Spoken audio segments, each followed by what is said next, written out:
Dietrich Mateschitz is one of the most successful entrepreneurs of our age, a man who single-handedly changed the landscape of the beverage industry by creating not just a new brand, but a whole new category, the energy drink. He is the visionary who brought the world Red Bull. In return for his innovation, the world has made him very, very rich. Over the last few years, he was taking anywhere from 500 million to 800 million a year in annual dividends, and he had a net worth somewhere between 20 and 30 billion dollars. Mateschitz also runs an efficient enterprise. In 2010, Red Bull employed just 7,758 people, which works out to more than 667,000 in revenue per person.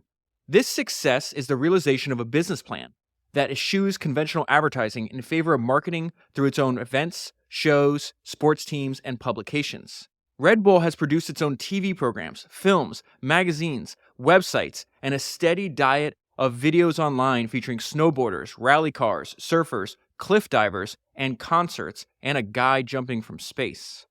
Mateschitz calls the multimedia assault one of the most important line extensions so far. As a major content provider, it is our goal to communicate and distribute the world of Red Bull in all major media segments, from TV to print to new media. Red Bull also owns 4 soccer teams. They have a NASCAR team and 2 Formula One racing teams. He finances the annual $200 million cost of his F1 teams out of the company's healthy operating income. And this is what he said about that. In literal financial terms, our sports teams are not yet profitable, but in value terms, they are. The total editorial media value plus the media assets created around the teams, that's such a good insight, plus the media assets created around the teams are superior to pure advertising expenditures. He then launches into a spiel that he's been delivering for the past 25 years. He explains that Red Bull is not just a drink. Instead, it's a philosophy, one seemingly derived from his own outlook on life, and a functional product used to improve strength and performance and to revitalize the body and mind. Those are his words. He is also quite serious, prone to beginning sentences with the phrase, "it is a must," as in it is a must to believe in one's product. If this was just a marketing gimmick, it would never work. And it is something that he believed on because he worked on Red Bull for over the last 40 years of his life. He just recently passed away. That's why I wanted to do this episode now. This is a little bit about the beginnings of how he discovered this idea. He was on a chance trip to Thailand in 1982, which would prove to be a turning point in his life. He was curious to know what attracted the locals there to an uncarbonated tonic, which they called a word in Thai I'm not even going to try to pronounce, which literally translates to Red Bull. He tried some of this himself and found that it instantly cured his jet lag. Not long after that, he was sitting at the bar at the Mandarin Oriental Hotel in Hong Kong, and he was reading a magazine. In the magazine, it mentioned that the top corporate taxpayer in Japan that year was the maker of such tonics. Suddenly, the idea hit him. He would sell that stuff in the West. He then approached a Thai businessman who was selling the tonic in Southeast Asia and suggested that the two introduce the drink to the rest of the world, with one crucial change. It would be carbonated. This is going to be his partner's. His last name, I'm going to guess, is Yuvidaha. And he liked the idea, and so the two agreed to invest $500,000 apiece to establish a 49-49 partnership, with the remaining 2% going to Yuvidaha's son. So when I said earlier that he was paying dividends, somewhere between 500 and 800 million to himself a year, and his net worth was, somewhere between 20 and 30 billion dollars, that is from this 49% that he owned of Red Bull. In addition to adding carbonation, he also positioned it differently. This would allow for his product positioning masterstroke. He would sell Red Bull as an ultra premium drink in a category all of its own. At $2 a can, it was far and away the most expensive carbonated drink on the shelves. This is what he said about that. If we only had a 15% price premium, we'd merely be a premium brand among soft drinks and not a different category altogether. At this point, most histories of Red Bull tend to depart from Mateschitz and focus on Red Bull itself, which is exactly how he wants it. A curious hybrid of a mogul, Mateschitz has a zest for life that rivals Richard Branson's, but his obsession with controlling information puts him closer to Steve Jobs. Like the Apple founder, Mateschitz pulls the strings behind a consumer cult, and cults rely on message control, Mateschitz is notoriously secretive. He is close to some of Austria's most prominent people. This part made me laugh. He is close to some of Austria's most prominent people, though Mateschitz says he doesn't place a premium on collecting friends or socializing. I don't believe in 50 friends. I believe in a smaller number. Nor do I care about society events. It is the most useless use of time. When I go out, from time to time, it's just to convince myself that I'm not missing out on a lot. And so the little that he does speak, he says very interesting things. This is another thing that I thought was very interesting. The success of Red Bull defies logic in one important regard. It doesn't taste very good. Mateschitz says he doesn't care about the taste issue then. He didn't care about the taste issue then, and he doesn't care about it now. This is what he says. It's not just another flavored sugar water differentiated by color or taste or flavor.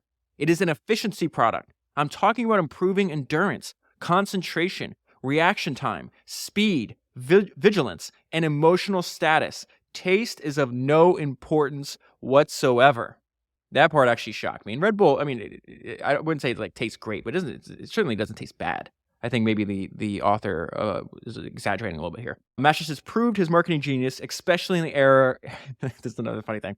Especially in the era of crisis management, with his early decision to foster rumors about Red Bull's content instead of trying to squash them. I'm going to go into a lot more detail later on about this, but I want to give you an overview. This is what I'm trying to do. I'm just giving you an overview of who he was and his approach to company building, which I found fascinating, by the way. I've been texting friends nonstop. I was like, I cannot believe all this stuff. This is an example of that. So he wants to foster rumors. That is just free. We're going to go into, Christian Dior's comment on this, which I just covered a few weeks ago. He's just like, oh, this is just free propaganda. You don't try to squash them, foster them. And so in the early days of Red Bull, you have all this, like, why is Red Bull so effective? Why is it giving me so much energy? Why is it letting me to party all night? Because I was it really spread in clubs to begin with.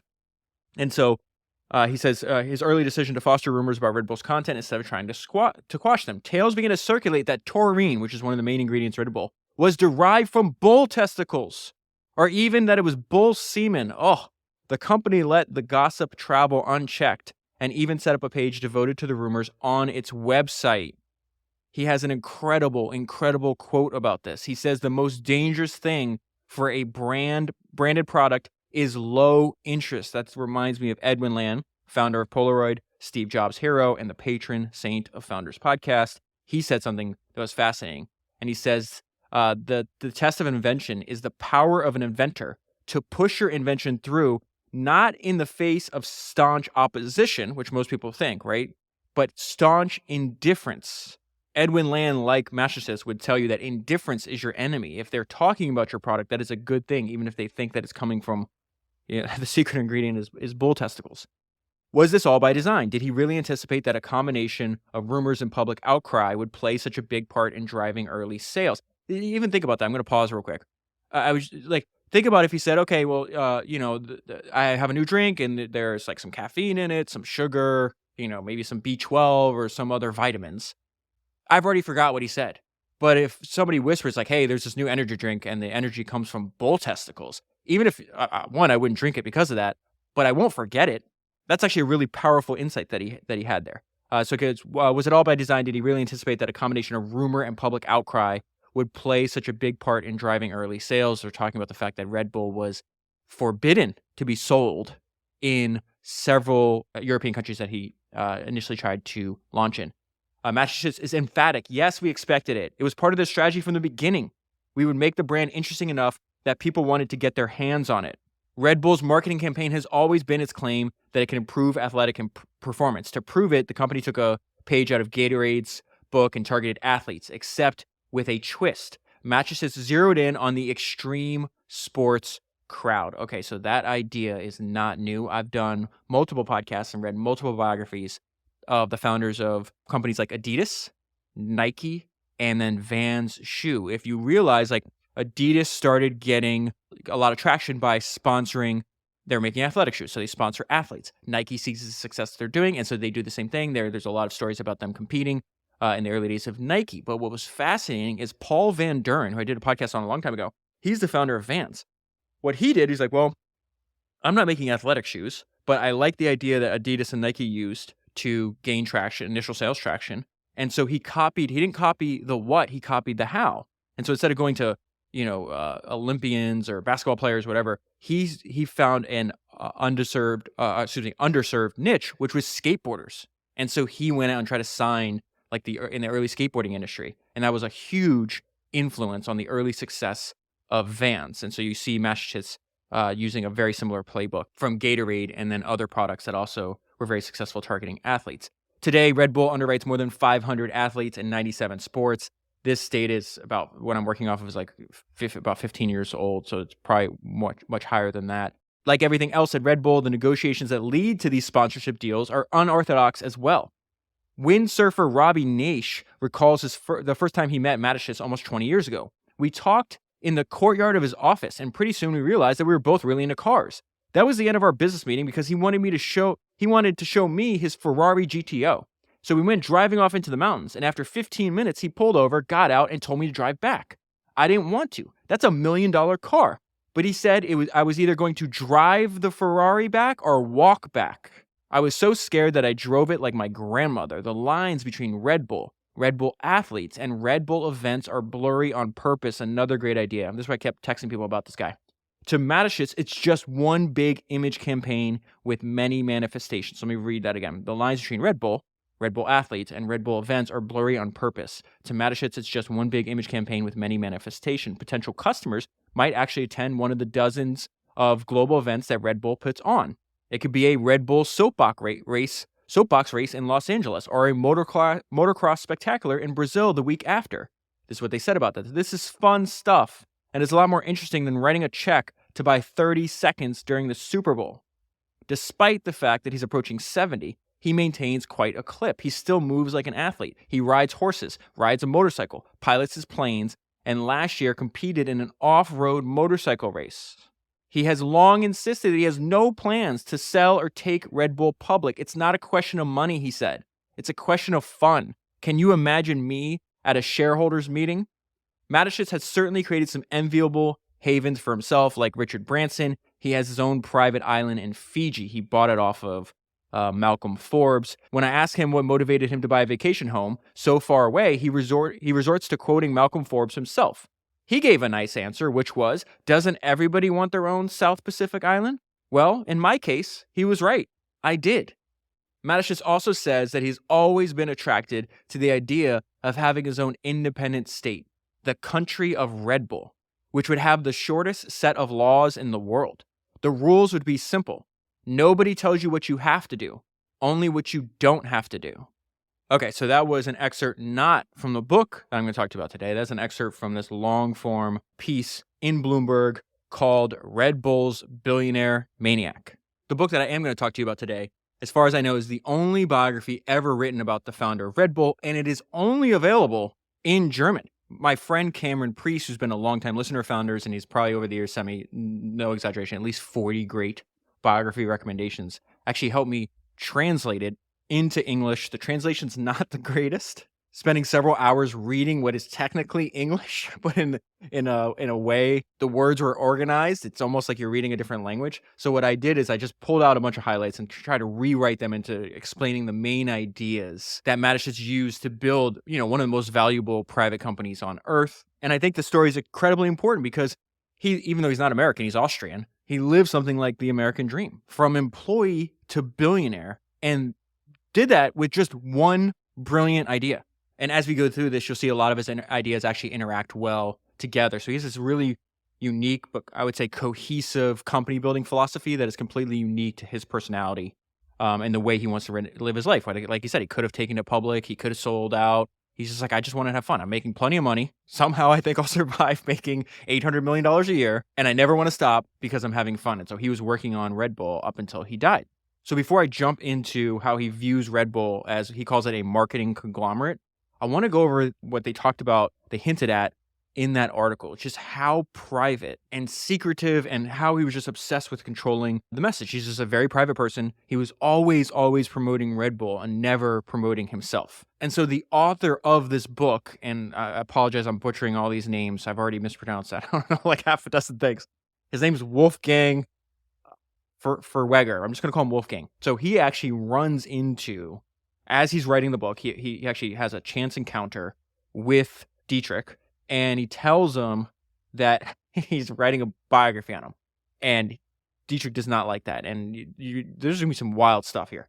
He is neither interested in an authorized biography or in a case history about Red Bull. I was able to have a brief personal conversation with him. And when he found out that he wanted to write a book on him, he described the publication of a book that he had not authorized as, quote, a disaster. So you and I have talked about this maxim over and over again. Very common in the history of entrepreneurship. Bad boys move in silence. They find an advantage. They don't like broadcasting how successful they are, and they certainly don't want to tell you what their next move is.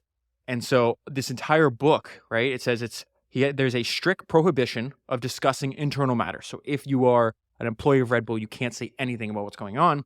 So most of the people interviewed in the book are actually former employees of Red Bull, but this is fascinating. They unanimously, these people have left the company, right? But they unanimously express positive opinions about their former employer. He is universally described as a person with great charisma.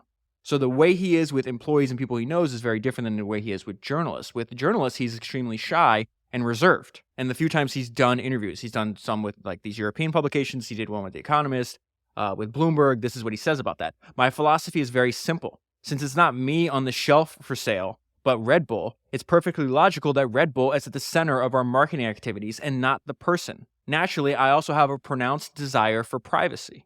And then we see he utilizes an idea that you and I talked about on episode 292. I did this episode on this guy named Daniel Ludwig. The name of that book is called The Invisible Billionaire. When Daniel was alive in the 80s, he was the richest American, and no one knew who he was. I think there was only like one picture of him. And Ludwig actually paid his PR team to keep his name out of the press. Mateschitz does the same thing. The press office of the Red Bull headquarters is a press prevention office whose task is to say nothing and find a justification for why their boss is unavailable. And so even though Mateschitz was one of the greatest promoters that we've probably seen in the last half a century, public relations was not a part of the company's marketing strategy. And the interviews that they do, they're only granted to select publications and select journalists. And I really need to hammer home this point about how extreme he was in doing this. He's in Austria. He's the richest man in Austria, right? And there's a society magazine. So I guess we'd call it like kind of like a tabloid or like a gossip magazine in the States. But he actually buys it. He buys this magazine just so he will not appear in it. And he was actually asked about this, and he actually confirmed it. He's like, well, the best way to prevent me from appearing in it is to own it. And so this is tied to his very strong desire. He wants to control the message. He wants to tell his own story. That's why he's so heavy in them being available in all forms of media. But he's also a perfectionist who has to control his projects, the product that he's making, and the environment 100%. And so extreme success usually comes from extreme characters, extreme personality traits. He actually threatened to have, this is way before this book was actually written about him, but there was another potential biographer, this Russian author, that tried to start writing an unauthorized biography on Mateschitz. And Mateschitz threatened to have his kneecaps broken. He didn't like that the author was going to like his hometown. I think he was like knocking on the door of his elderly mother. And it says, this aroused the wrath of the otherwise charming Mateschitz. You've harassed my mother and I will not tolerate this. As long as a perforated kneecap in Moscow costs $500, you will not be safe. And so let's go into what he was doing before he started Red Bull. This is one of the most fascinating things because as far as I know, it's his first business that he started and he was 41 years old. He was an employee for Unilever. But way before that, what's fascinating, he calls himself like a very lazy student. So he actually chose marketing as his major, and it was perfect because he's one of the greatest marketers I've ever seen. But he had to work his way through college. He was actually working at like a steelworks company. And he'd also take jobs as a ski instructor and a tour guide. But he didn't think he was that good at school. He called himself a lazy student because he took 20 semesters to graduate. And he says normally you finish the University of Economics at the age of 22 and not 28 years old like he did, which was interesting because that he was a bad student because both of his parents, he didn't come from money. Both of his parents were school teachers. So after college, he starts working for one of the largest consumer packaged good companies in the world, Unilever. He works all the way up and becomes a marketing director for the international division of a Unilever subsidiary called Blendex. It's toothpaste. He's marketing toothpaste. And he did this for a very long time. He wound up traveling all the time for work. And this is how he's going to discover Red Bull, which I mentioned earlier. So he's on the road 3 to 4 months per year. Often they're sending him all the way out to the Far East. He's all over Asia. And it might have been fun as a younger man, but as he ages, he did not want to live that life of this frequent flyer, never home. And he has this realization where he said in an interview one time, all I could see were the same gray planes, the same gray suits, and the same gray faces. I wondered if I wanted to spend the next decade like this. And so he's around 38 years old when he's having this thought, like I don't want to be 48 and still in the same position.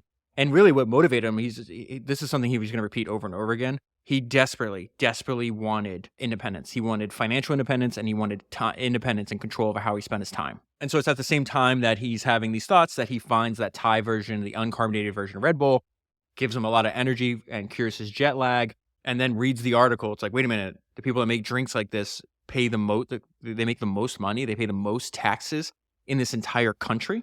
And so he immediately starts to study the existing products in this very nascent energy drink market. And he would literally grab every single samples of every single kind of drink that's very similar.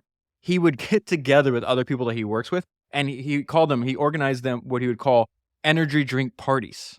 And at the time, they were calling them stimulating juices. So these stimulating juices were all like essentially taste tested. And there was like this giant like self-experiment to see not only how it tastes, but also the effects that it had on them. And so one relationship that he's going to make right now actually changes his life because he realizes that there is a Thai franchise partner of a Unilever group, right? They're making toothpaste, but they also produce and bottle that tonic drink, the uncarbonated version of what will become Red Bull. And he pitches him on the idea of them giving him the license to distribute that drink and then add carbonation outside of Asia. And this is when they do that partnership where they both agree to put in $500,000 and then carbonate and then sell this drink in the West. And one main theme that runs through this entire story that's very obvious when you read about him, whether you read articles, a book, anything you come across, he has profound self-belief. Because when he's 41, he quits his job and starts his first company and puts all of the money that he has in it. He doesn't have this like large buffer. He doesn't have a lot of money. And even from the very beginning, and the reason I think I say you have to have a profound self-belief, because there's you can see brochures that he was like pitching people on about like the business. I think he might have been using this to try to raise money. But he says, there is no market for Red Bull. We will create one. And there's this great line in the English translation of this German biography where it says, rarely in the world of business has such a bold announcement been implemented into reality like this one. And so creating your own market is also, not only do you have to educate the potential customers, but then you have to deal with all the regulators. And so he tries to set up shop in Germany, and they didn't even know what the hell an energy drink was. And so he applied for what was going to be the first ever Europe-wide approval of a new type of indulgence, which is the energy drink, right? As you might imagine, European bureaucracy is not known for fast approval time. So he's waiting over a year to try to launch just in Germany. He gets extremely frustrated. So then he winds up packing his bags and going to Austria. And he's like, I'm just going to launch in Austria. There's a lot of benefits from that. But it also, one of the main benefits is he launched in a single small market. And for nearly 5 years, he was able to run experiments and really improve the product, but also figure out the marketing and the messaging because he's only in a single small market. So I think he launches in 1987 in Austria and doesn't launch to his second market till 1992. So they're launching in just one small market. They don't have a lot of money. They just put up, $500,000 each. It's not like Mateschitz has any other money. And so when sales didn't take off, he did something that was really smart. He invested some of that money instead of in advertising at the very beginning. He actually made more of his product, and he would bring it and deliver it to places by pallet and let people try it and drink it free of charge. This is very similar to one of my favorite entrepreneurs of all time is Estee Lauder. And in the early days of her company, which she also started when she was 40, I just realized that now, she actually took money out of her advertising budget and instead made more of her product to give away. And this is what she said about that. You give people a product to try. If they like it, it's quality, then they buy it. They haven't been lured in by an advertisement, but convinced by the product itself. We took the money we had planned to use on advertising and invested it instead in enough material to give away large quantities of our product. It was so simple that our competitors sneered when they heard what they were doing. Today, they're all copying us. And so Mateschitz knew he needed more money. He went to a bunch of banks. They all said no. Only one. There was a small private bank oh my goodness, Spangler. I'm butchering these words, but this bank called, I'm going to call it Spangler, was the only one to actually believe in the product and the concept behind it, and so they actually lent him money. Now, this is another main theme that's repeated over and over again. Mateschitz is excessively loyal, and so to this day, that is the only banking house that Red Bull used in that country. This is where they get the early start. Red Bull started to flourish when bartenders and nightclub operators were convinced that it was a suitable new component for mixed drinks. The energy drink was sometimes referred to as poor man's cocaine. So this spreading in nightclubs and bars actually gives them their initial traction. The first year they sell several 100,000 cans were sold in the first year. The next year, that number goes to 1.2 million. And then the year after, so year 3, they're at 1.7 million. So they're growing, but they're not, growing crazy fast.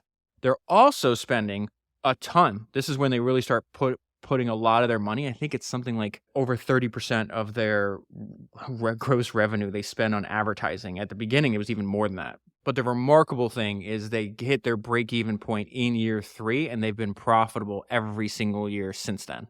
And so there's 3 ideas that he's going to go into here. One, that he was all in. He had that burn the boats mentality. He wanted to go high end from the start, and he knew that there was no market for this, so he had to create one.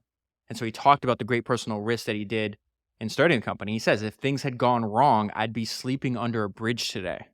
And so he talks about his decision to have a high-priced product, plus use a lot of that revenue from people spending more money on it to actually reinvest into advertising. Red Bull was to become very expensive, and it was a new product for which there was not even a market yet. So it was necessary to create demand first. Potential customers had to be explained why they now desperately needed Red Bull, which they had not even known existed before.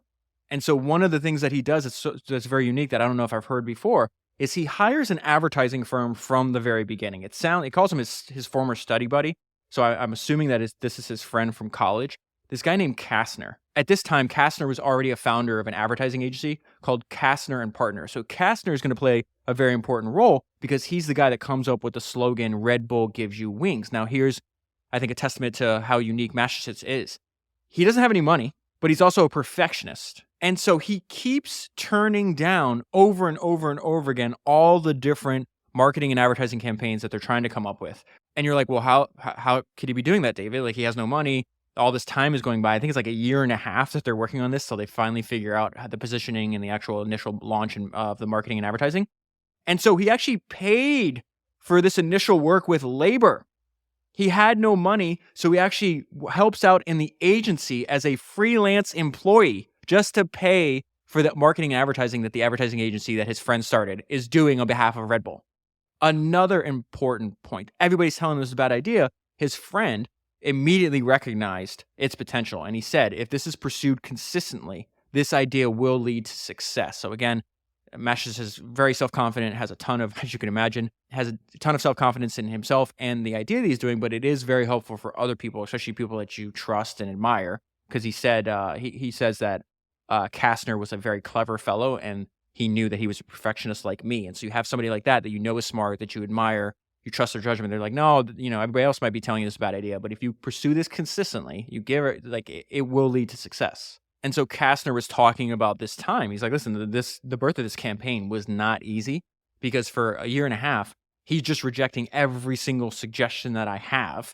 I think they went through 50 different, ways to either slogans or ways to market it. Mateschitz rejects every single one of them.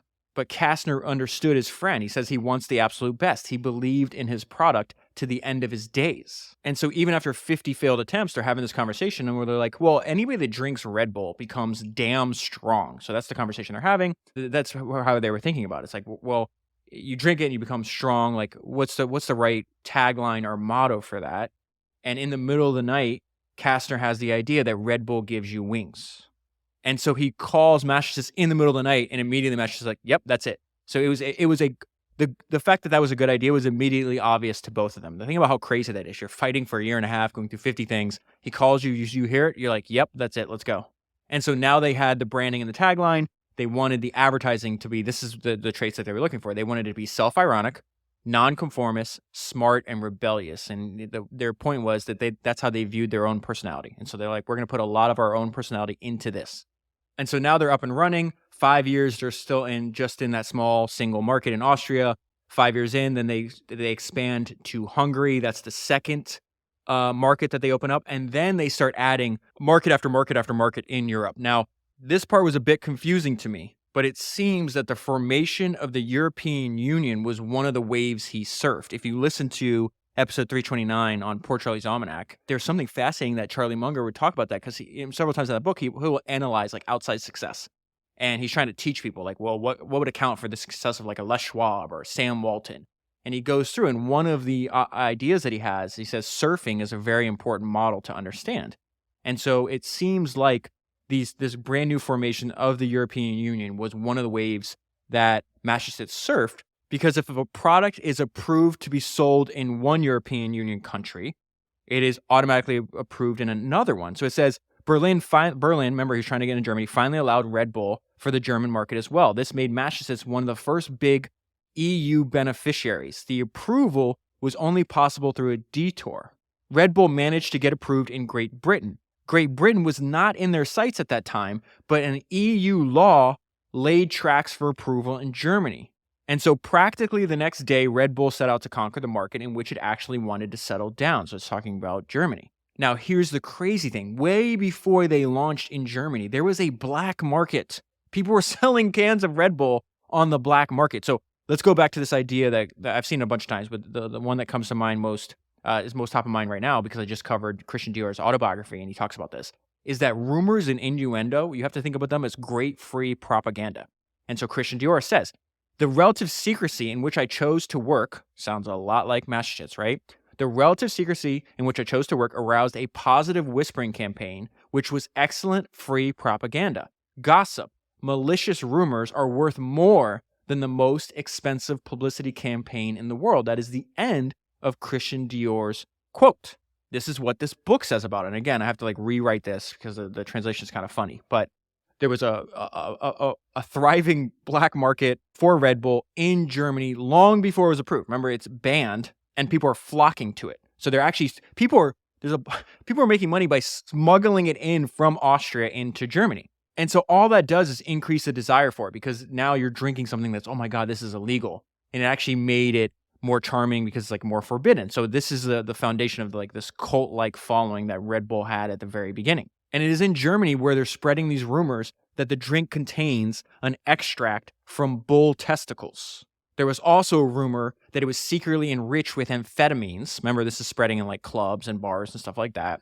And it says the company did nothing to counter these bizarre rumors. And again, I want to repeat that excellent quote that he had. As Mateschitz once lectured, the most dangerous thing for a branded product is low interest. Then they get approved, right? In the first 3 months of a legal market presence, they sell 33 million cans in Germany alone. This idea is not new to you and I, right? This idea is like if something's banned, it's all it is free propaganda, it's free advertising. It's going to drastically increase the amount of demand. If you remember on the Michael Jordan episodes and also on the Nike episodes, when the NBA banned the original Jordan shoe, at the very beginning, Nike's like, oh, hopefully we're going to sell like, I think it was like $4 million or no, I think it's $3 million by the fourth year. And then the NBA bans the shoe and they make a smart decision like, just keep wearing it, Michael, we'll pay the fine. And so instead of hitting, I think, $3 million by the fourth year, they did $125 or $126 million the first year. And so Mateschitz does something that he does for his entire career. He really pushes the pace. They launch in Germany, and his marketing budget, right? So right now, the entire revenue of the company at this time, where we are in the story, they're doing 70 million euros at that time. They're in a few different markets. He sets the marketing budget for Germany at 10%, just that one market, more than 10%, to 7.5 million euros for that year. And then I learned something that was actually surprising, because you go look, like Red Bull essentially just has Red Bull. They might have like different versions, right? But they essentially sell one thing. In the book, there's all kinds of examples. Like they have like this coffee and this cola line. But in the early days, you could tell that he's learning from his mistakes and eventually goes and really puts like all of his energy behind one arrow. Because let's see, he's a couple years into the company. It's in 1989. He comes out with this drink. It's a lemonade drink called the Red Rooster, which is like maple and lemon syrup. It sounds disgusting, by the way. But they launch it and it's just a complete flop. And I went and searched all the other drinks that are mentioned in the book that were still in operation, and none of them seem to be in operation today. So I think he obviously learned from his mistake. It's like, well, Red Bull has this power law outcome. It's really silly for us to like try to introduce anything else. We should just stick with that and put all our energy and money behind the one thing that we know is, a smashing success. And so this is where they just start hitting new markets after new markets. By 1997, they're opening new markets, which are new countries, nearly on a monthly basis. And every time they hit a new market, sales just keeps like, now you just see this like huge spike in sales on the graph. And then he also launches in America. It was very fascinating. So he actually launches in one state. He's like, well, I think it's working in Europe. It should work in America. And so he just launched in California as a way to test a single market before expanding nationwide. He'll mention multiple times the fact that he hates banks and is very afraid of debt. And so most of the growth is just fueled from the profits the company's making.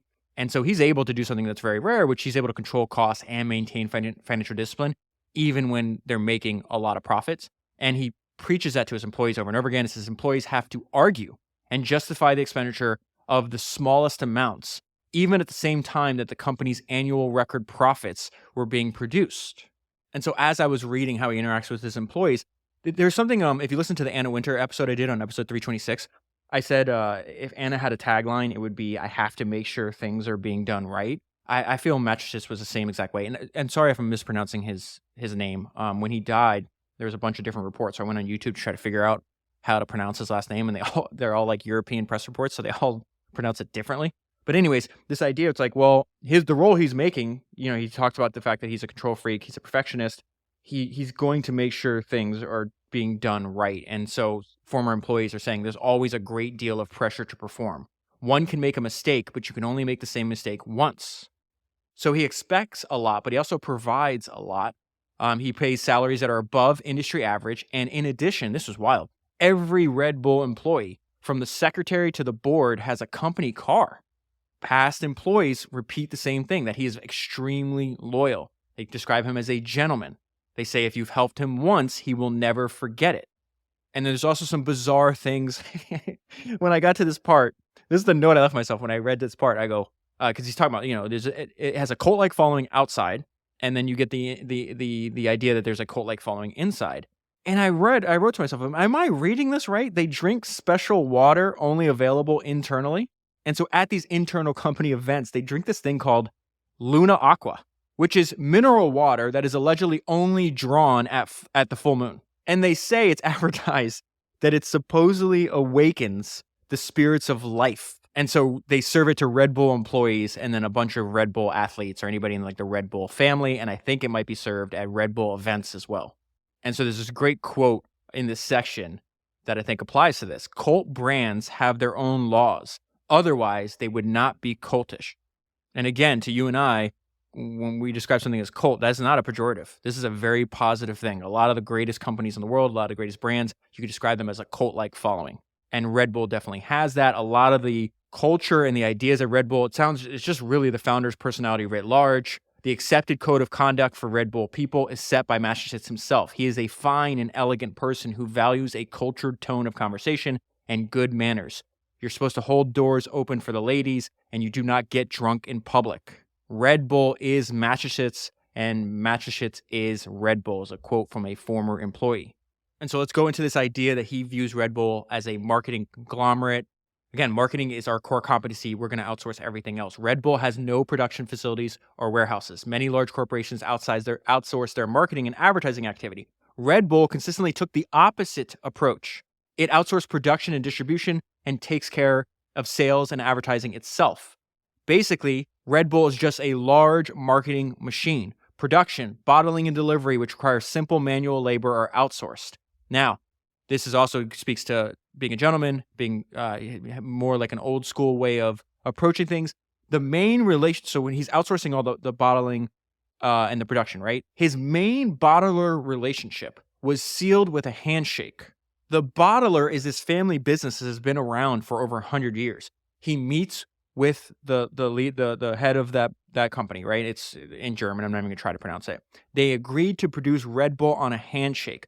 That was in 1987. And they still have this collaboration. This is what, 40 years? How many? Yeah, about 40 years.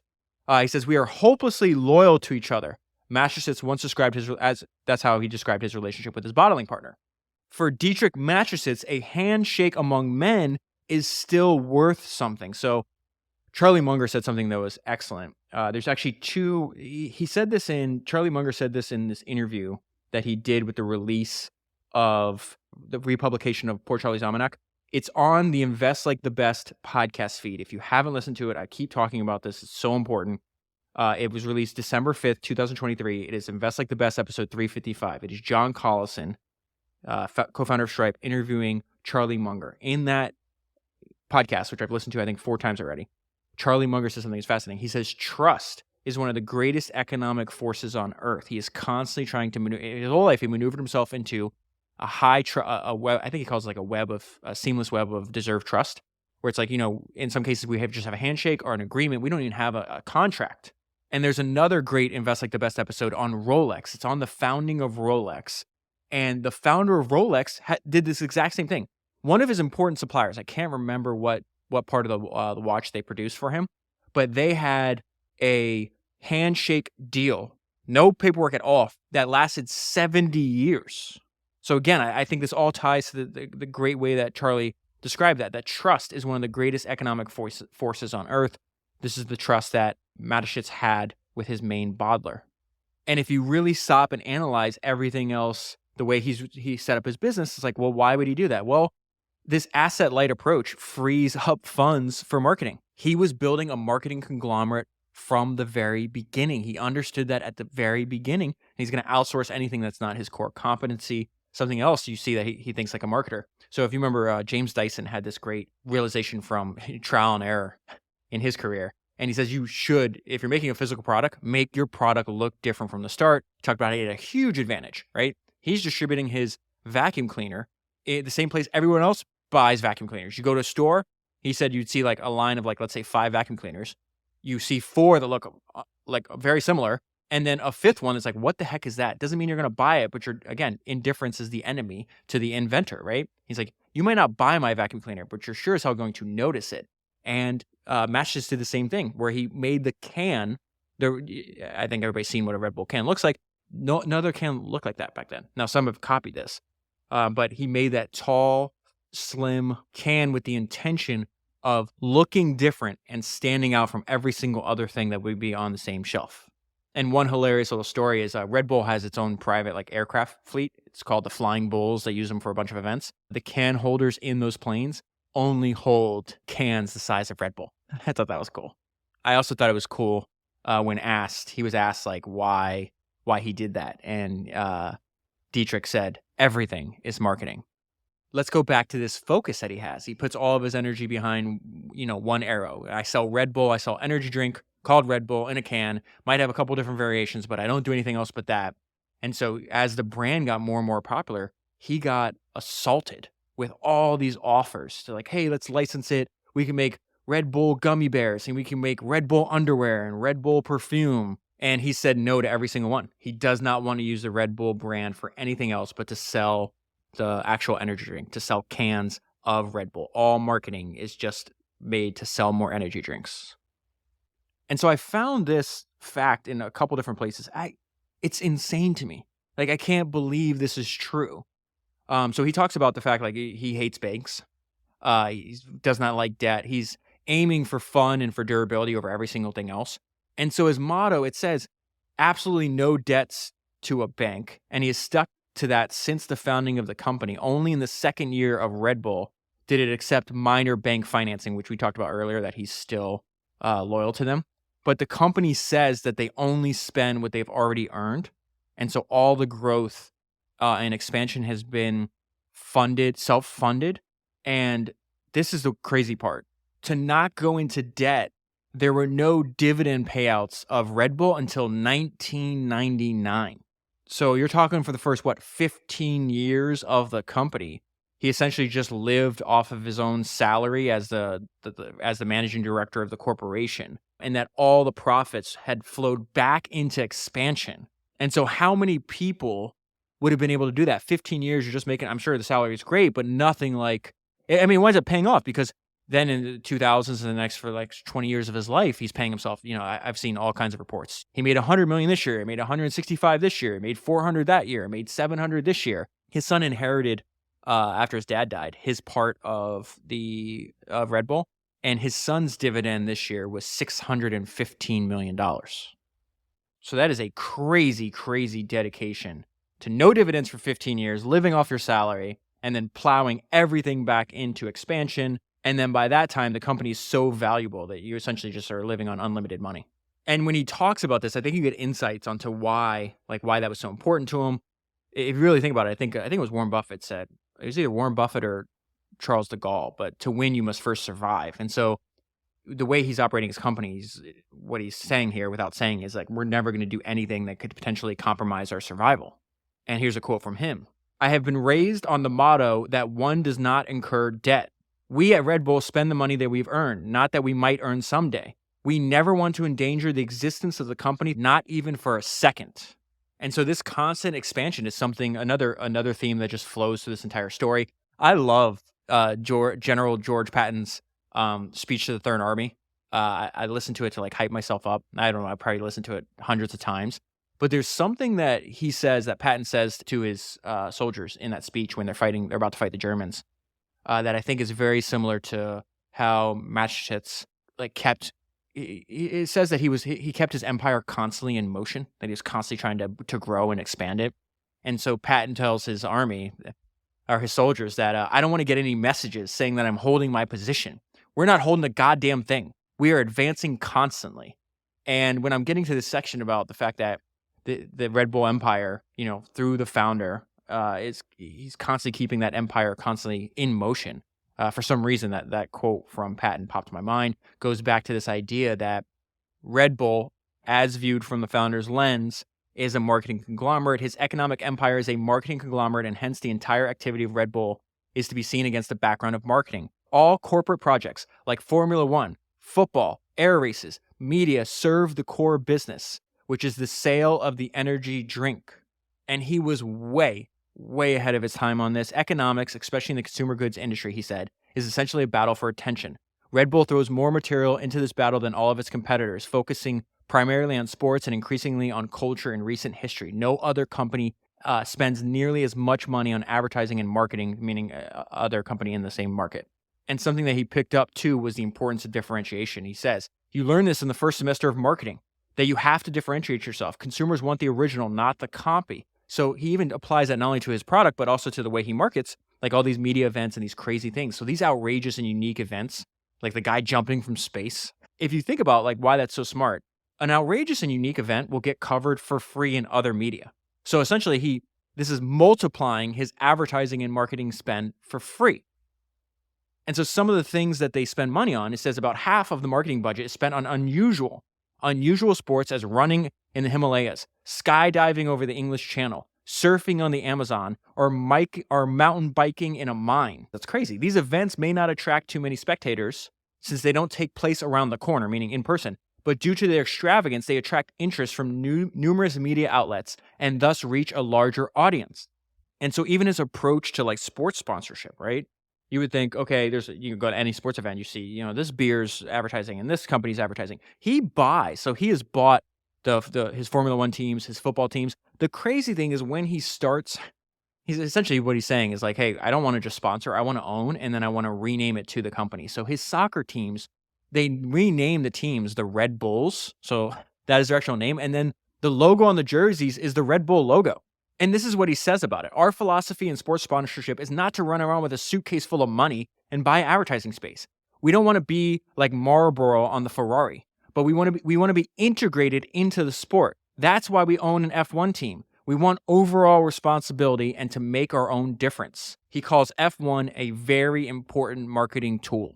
And then he makes sure that all of his marketing and all the events and all the stuff that he's investing in, he has a very symbiotic relationship with other media, like other larger distribution forms of media. So what they'll do is they control everything, right? They put up the money for the event, they make the event, then they make sure that they never relinquish media rights to every event. So as a result, they've produced hundreds and hundreds of hours of material every year from like TV shows, radio stations, print, and then they'll go to other TV broadcasters, other radio stations, other newspapers and magazines, and they will give them their content for free.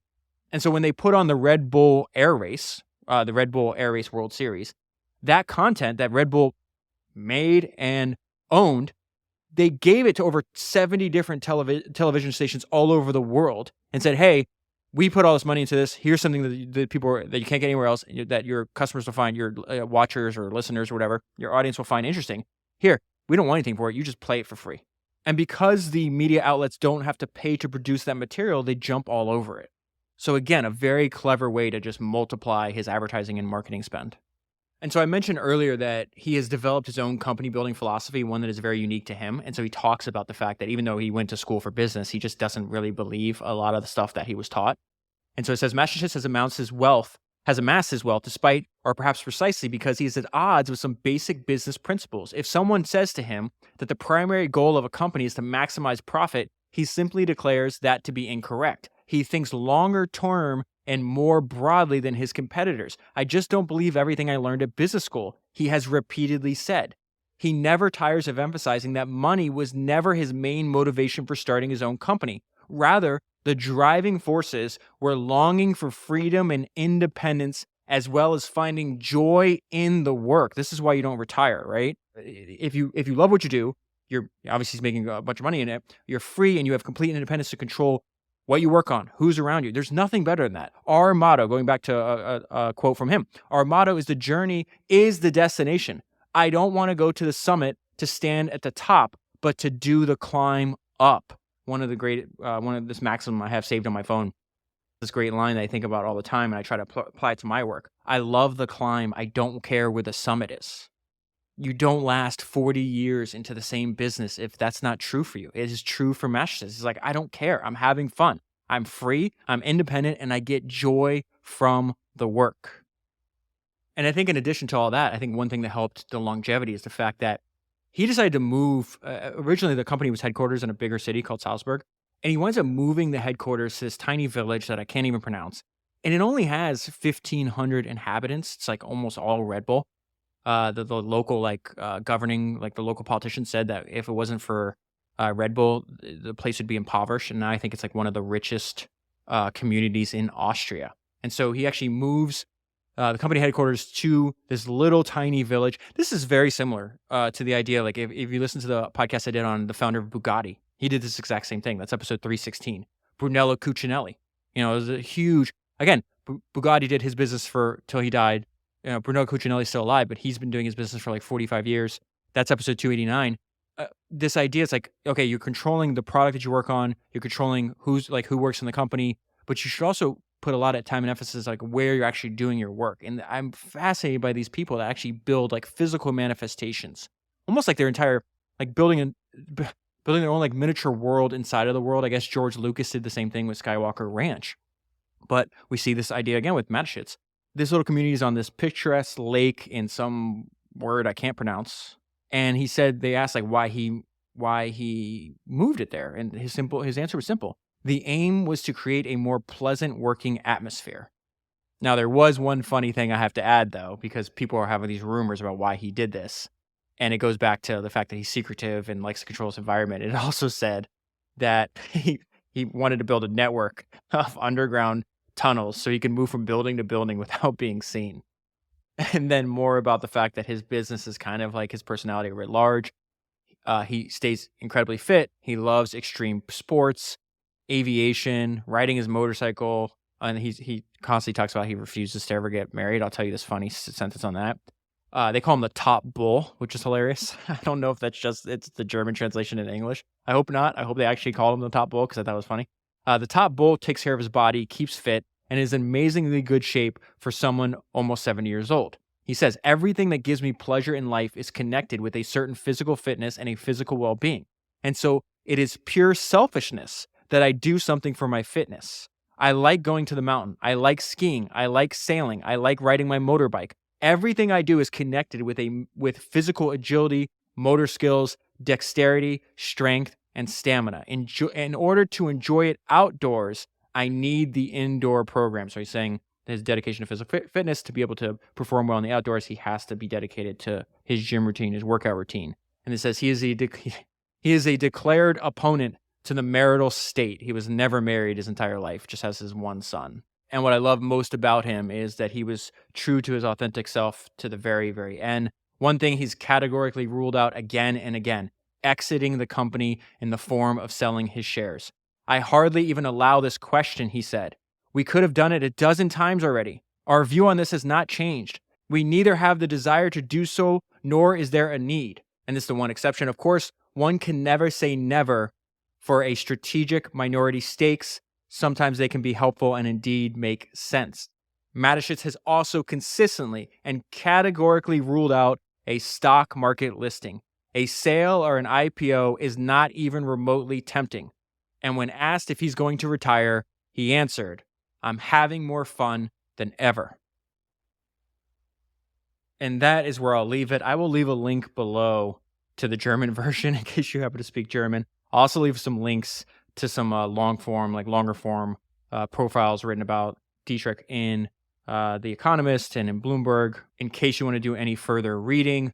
That is 333 books down, 1,000 to go, and I'll talk to you again soon. Okay, so I hope you enjoyed that. I had a lot of fun researching and reading and learning about Mateschitz, and I think there's a bunch of ideas and his approach to company building, and really just the way he lived his life that are going to stick with me. So I want to tell you about two things, and they're really related. So one, I want to give you an update on Founders Notes. Founders Notes, I really feel, is the world's most valuable notebook for founders. And I can say that because I've been compiling and adding to it and editing it nearly every single day for the last 5 years. And if you think about the story about how Founders Notes came to be, one, it's the best possible way you can support the podcast and yourself. So if you haven't subscribed and haven't invested in a subscription yet, highly recommend you do. You can click on the link in the show notes, or you can just go to foundersnotes.com. Everything I ever do, because I'm about to tell you about a conference called Founders Only, is always has the S, just like the podcast. Founders Podcast, Founders Notes, and now we have the Founders Only conference. But I think these two things are related to like why I'm doing an in-person conference that is targeted on the mission is to build real relationships between founders. I've seen the difference in my own life of creating these relationships with founders. In fact, I'll just basically I'll just tell you about both of these at one time. I've had this idea for a long time, and I'll tell you how it relates to Founders Notes too. But I wind up having a conversation. It was very fascinating with a guy who was his job. He was hired by a family office. So, a very wealthy family office in Texas. And his job was to introduce and do these in-person events for other people in other family offices. And the reason they put so much time and energy and resources behind that was he had a great line. He said, because relationship between these two people, like these two investor or founder types, they produce non-linear returns. You and I have talked about this idea over and over again because they're in all the books. And I've put a maxim to it that relationships run the world. This is something that I had the pleasure of speaking to both Sam Zell and Charlie Munger in person. And this is something, they said it in different ways, but the same idea was behind it, that invest heavily in the relationships, build a seamless web of trust, find the most talented people you possibly can, and work with them because relationships run the world. And so if you think about how Founders Notes came to be, is I started building a relationship with one of the co-founders of ReadWise. His name is Tristan, and it's because Tristan sent me a DM. He was listening to the podcast all the way back in 2019, realized that I was kind of psychopathically reading, and he's like, "Hey, I built an app that makes it really easy for you to store your notes and highlights, so then you can search them and you can recall them, and they have all these interesting features. You might want to check it out." And I didn't even know what it was. And then I immediately started using it. I became not only a super user, but they told me that I was their best salesman unintentionally, because I would go on all these other podcasts, and I'd be like, "This is the best app I pay for. I use it every day." I become friends with Morgan Housel, who's obviously one of the best-selling authors of the last decade. He wrote Psychology of Money, and then he just released a new book, and I should do a podcast on his new book too. It's called Same as Ever, and a main theme is that that human nature just repeats. But anyways, Morgan had heard me on a podcast describe Readwise as a smart Twitter feed. And so he winds up signing up using it, and he's like, oh, that's exactly what it is. And so anyways, over the years, I've been adding to this. I have over 20,000 highlights in Readwise that I can search, I can constantly reference. And what happened was I kept having people ask me over and over again, how do I get access to your notes and all your highlights and everything else that you have? And so I wind up, because I had a relationship with Tristan, this is going to relate to the conference. This will all make sense in a minute. And so because I had a relationship with Tristan, I contacted him. I was like, hey, I think we have an opportunity to work on a project together. And the result of that project is Founders Notes, which again, I think is the world's most valuable notebook for founders, because what you see when you sign up for Founders Notes, you see exactly what I see. You have a exact replica of my Readwise.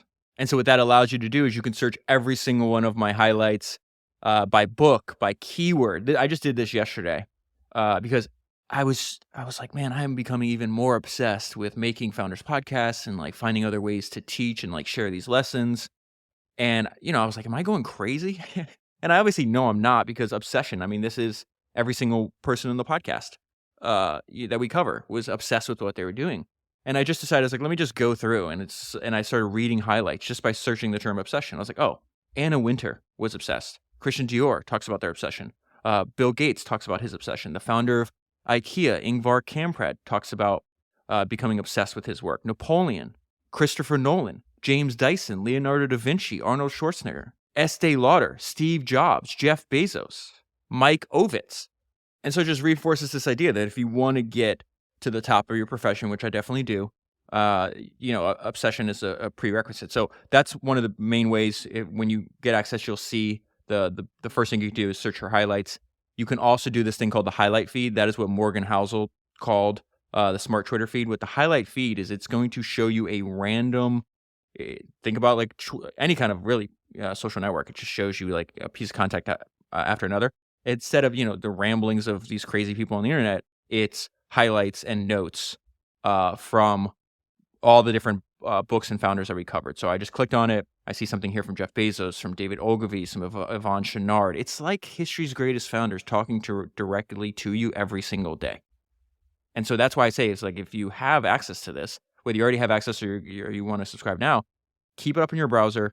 I never X out of it unless I do it by accident. So you can do the highlights feed. You can then go by books and search and then actually read. Let's say you just want all the highlights from an individual book. That's what you want to read that day. And then the other feature is favorites, which what that means is when I go, I reread my highlights every day. And as I do this, I'm constantly favoriting the ones I like. So I have, 700, 800, something like that, favorites right now. That number will constantly go up and it's updated because I'm doing this constantly. And so you can see what I'm reading, and you can see what I feel is like, even highlight is special in one way, right? And then now I'm saying, oh, I've reread these highlights and this is something even more special, something I want to remember. So anyways, that is a general overview. What I wanted to update you on is there's two features that I haven't discussed. One is, and we're going to make this, I just talked to the team at Readwise yesterday, we're going to make this more obvious. When you subscribe and if you go under billing, you can actually invite and give access to one other person for free. So let's say you want to give it access to a co-founder, a very important person on your team. You can do that for free. This is available by default. If you already have a Founders Notes subscription, you can do this as well. So every single subscription comes with an additional one for free. The second thing, and then I want to get onto the conference because I think it's really important. And we only have 60 days, so I got to move on that. I didn't want to talk about features before they're released, but I've had so many people, there's a lot of like AI founders that have reached out that have already subscribed and want to help on this, but this is already in development. There's going to be a Founders GPT version. I should begin testing it myself in the next week or two, and you'll be able to actually communicate, ask questions, and use that chat format, which is becoming extremely, extremely popular. And so the important point is, if you sign up now, as I keep adding features and obviously keep adding more and more data to it, the price will go up. The point is, if you sign up now, you're locked in at that price. So all the additional improvements that I do and all the additional features that I do, you'll never have to pay any additional money. If you're already running a successful company and you already understand the importance of constantly being in touch with the knowledge of history's greatest entrepreneurs, and you want an easy way to reference their ideas, to search through them, to find ideas that you can apply to your own company, then I would encourage you to test it out for a year. You'll have access to the world's most valuable notebook for founders. And I really do believe the value that you'll get will be incredible because I use the product every day and I get incredible value from it myself. So, relationships. This is another thing that people have requested a lot over the years. They want to meet other founders that listen to founders. One of my favorite quotes from Paul Graham, and he's got a lot of great quotes, but he talks about the importance of being around other ambitious people. And so he says ambitious people are rare. So if everyone is mixed together randomly, as they tend to be early in people's lives, then the ambitious ones won't have many ambitious peers. When you take people like this, the very ambitious, and put them together with other ambitious people, they bloom like dying plants given water. Probably most ambitious people are starved for the sort of encouragement they'd get from ambitious peers, whatever their age. So for the last several months, I've been kicking around this idea, like what would a founders conference look like? First of all, it's called Founders Only. You can go to foundersonly.com to apply. You can see the dates. It is happening in Austin, Texas, March 12th through the 14th. It is going to be limited to 150 people. I rented out an entire venue. It is a private venue, not available to the public. I spent a few days there before. I absolutely loved it. Once you get past the guard-gated gate, you never have to leave again. So all you have to do is get yourself to Austin, Texas, and then every single thing else is taken care of, accommodations, food, the entire event. You literally never have to leave the compound.